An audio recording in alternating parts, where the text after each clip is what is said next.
ପାଦରେ ତୁଳସୀ ରଖି ଏକ ବାଳକ ପୂଜା ପାଉଥିବା ଘଟଣାକୁ ନେଇ ତୁମ୍ବି ତୋଫାନ ଚାଲିଛି। ଏହି ବିବାଦୀୟ ବାଳକ ଯାଜପୁରରେ ଜନ୍ମ ଯାଜପୁର ବିରଜା ମନ୍ଦିର ଦେବୀଦ୍ୱାର ଅଞ୍ଚଳରେ।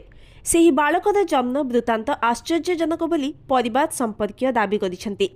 ସେ 12 ମାସରେ ଜନ୍ମ ହୋଇଥିବା ବେଳେ ତାଙ୍କର ଜନ୍ମ ସମୟରେ ଅଲୌକିକ ଘଟଣା ଘଟିବା ପରେ ବୟସ ବଢ଼ିବା ପରେ ତାଙ୍କ ଚାରି ପାଖରେ ଷଣ୍ଢ ଓ ଗାଈ ଜଗି ରହିବା ସହିତ ମାଙ୍କଡ଼ ଜଗି ରହିବା ଦୃଶ୍ୟ ଦେଖିବାକୁ ମିଳିଛି ଏବଂ ମାଳିକା ବର୍ଣ୍ଣିତ ବିରଜା ମନ୍ଦିର ପୂର୍ବ ଦ୍ୱାର ହରିହର ପୀଠ ଓ କନକ ଦେବୀ ତାଙ୍କ ଘର ପାଖରେ ରହିଛି।